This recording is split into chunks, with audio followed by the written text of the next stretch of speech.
There has been a strong condemnation of Israel's strikes on Syria by Turkey. Let's dig into that a bit more with Dr. Eytan Cohen, Yanarocak, who's with us now. So Turkey's condemned these Israeli airstrikes, and they said in this statement that Israel is trying to sabotage Syria's moves towards stability and democracy. The Turks do have a big interest in what happens here, don't they? Of course, they have a huge leverage in Damascus. We all know that in the aftermath of the fall of Assad, they filled the vacuum and they became the dominant force in Syria. So if we are going to looking for a patron of Mr. Ashara, we should look in Ankara. And of course, this is not a surprising statement. We already witnessed that in last April when Israel had no choice but to bomb 3 different military bases in Syria. Turkey once again declared the state of Israel as a threat against its national security, but it's also as a threat against the stability of the Middle East. Also, today's condemnations are very similar.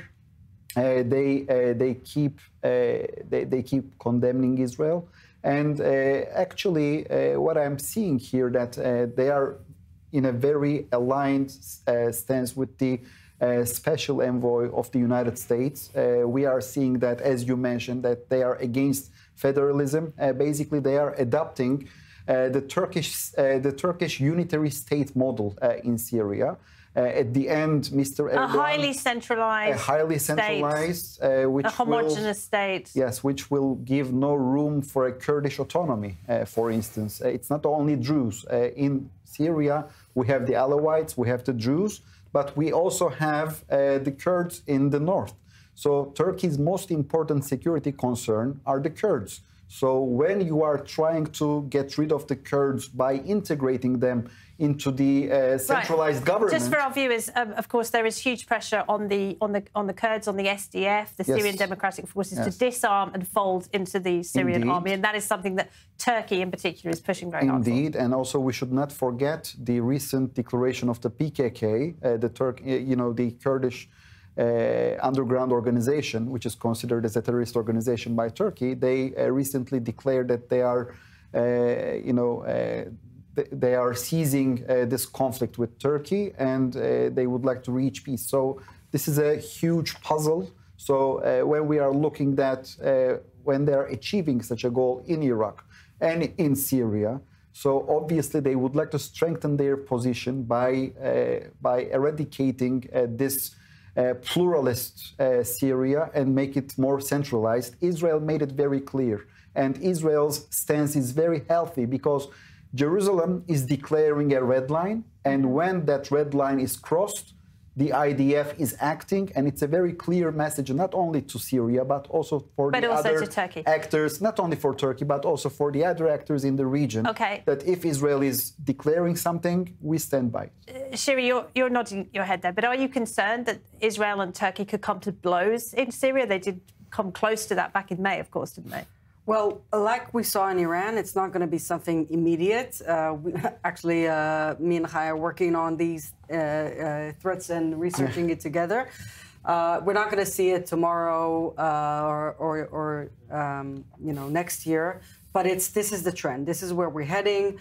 The Middle East is a balance of powers, and right now the Shia crescent is down with Iran, and now the Turkish crescent is rising, and they want to wipe Israel off the map. And the White House needs to understand the deep hatred of Erdogan and the Muslim Brotherhood camp. Turkey is a NATO member, of course, I know, NATO ally. this is why we're researching, because this challenge is much bigger than anything Israel have seen in the last couple of years. It's a grey zone country.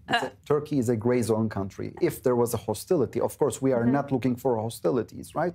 But when there is no hostility... I've heard you speak about how in Turkey there is a fear being whipped up that Israel wants to actually launch a war with Turkey. And that is something that Erdogan is using to his advantage. It's really, from our perspective, it's really unbelievable because we have lots of enemies and we do not want to add another enemy. Of course, Israel and Turkey enjoy the mutual diplomatic relations since 1949. And if you ask me, Israel has no intention to declare a war against Turkey. But from the Turkish perspective, beginning from last year, October, we keep hear that Israel seemingly, will target Turkey, and in order to implement and realize its so-called the promised land vision. It's an imaginary Turkish conspiracy theory that Israel would occupy the whole Lebanon, the whole Syria, and then it will reach to southeast Turkey, where Abraham once upon a time lived. This is really ridiculous. I mean, really, just leave us alone here, and we want to live in peace. Well, but just to play devil's advocate, if you're sitting in Turkey, an ordinary guy sitting in Turkey, and you see what's happening in Damascus today, you might be a little bit worried about Israel's. Oh, come on, don't play to that. That's an easy answer, right? I mean, there are being minorities. But I mean, Israel's military successes. But this is why I mentioned there's the bigger picture, and the bigger picture is the minorities in the Middle East. We have to protect ourselves, either the Jews, the Druze, the Kurds, and it's no coincidence that we're uniting, and the Christians, of course, we're uniting to protect ourselves.